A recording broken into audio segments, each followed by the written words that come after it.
Assalamualaikum pendengar setia Radio 10 cm dimanapun Anda berada. Kembali lagi bersama kami untuk menghibur Anda dengan cerita-cerita menarik yang terinspirasi dari kisah nyata.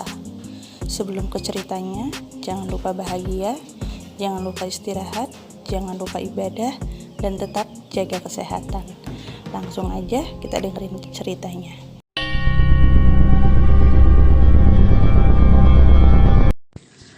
Kampungku memang tidak terlalu ramai, tetapi biasanya sehabis Isya banyak pemuda-pemuda berkumpul di warung Mbak Jum.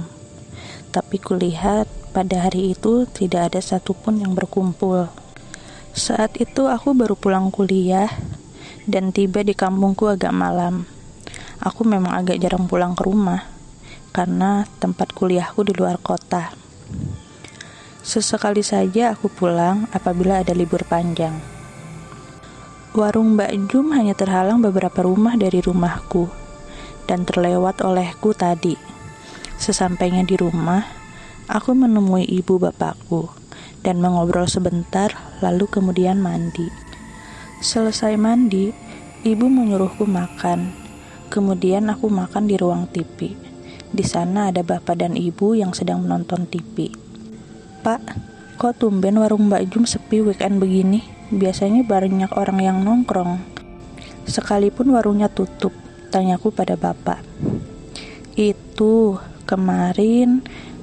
Tiba-tiba ibu yang menjawab pertanyaanku. Tetapi belum selesai beliau menjawab, bapak langsung memotong. "Ya mungkin pada capek, habis tanding bola tadi sore. Kamu juga gak usah kemana-mana ya. Istirahat saja, kan capek juga baru pulang," kata bapak.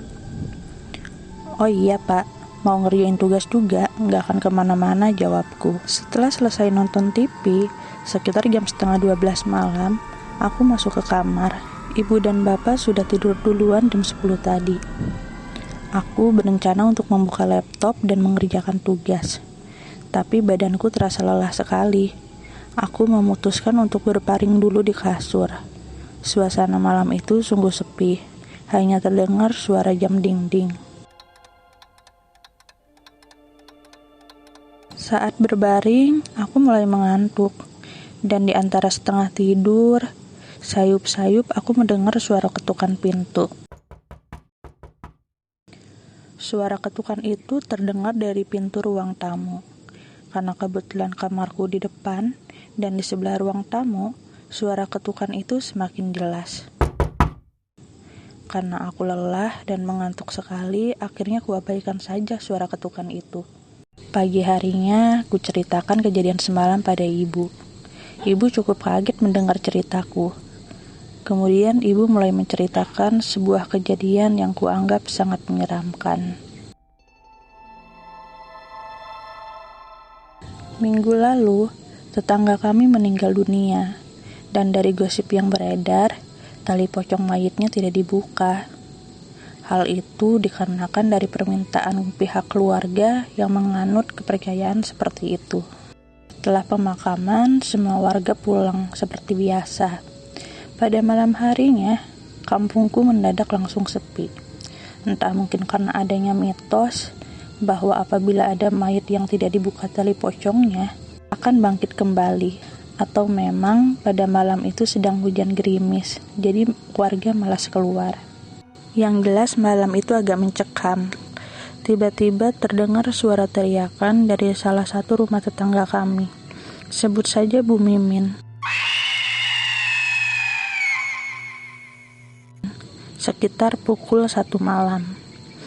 Kemudian disusul teriakan minta tolong.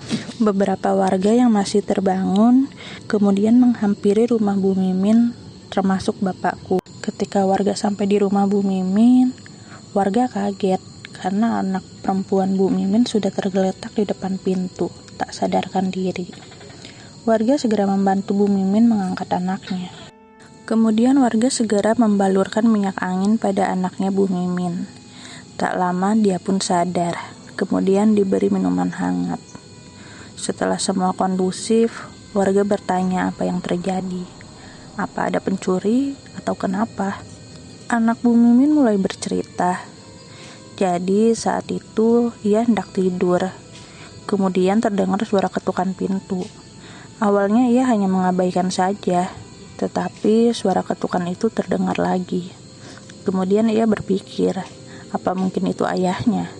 Karena ayahnya sedang dinas di luar kota. Akhirnya ia pun membuka pintu karena khawatir itu ayahnya. Tetapi ketika ia membuka pintu,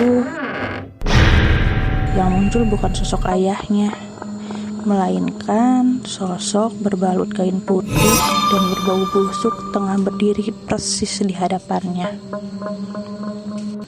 Sosok itu bersuara lirih meminta tolong untuk dibukakan tali pocongnya. Tolong bukakan. Ia pun kaget setengah mati, kemudian berteriak dan pingsan.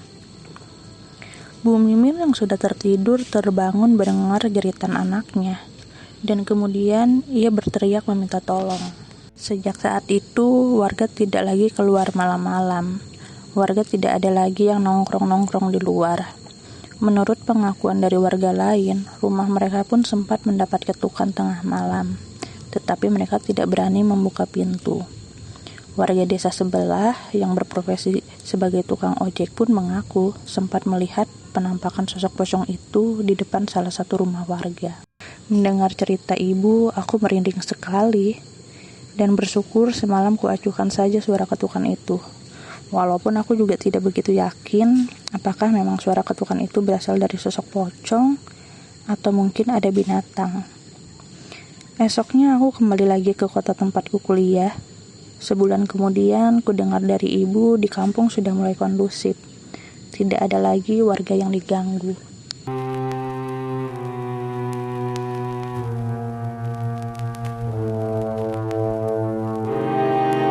Itu dia ceritanya. Semoga ada hikmah yang bisa kita petik dari cerita kali ini.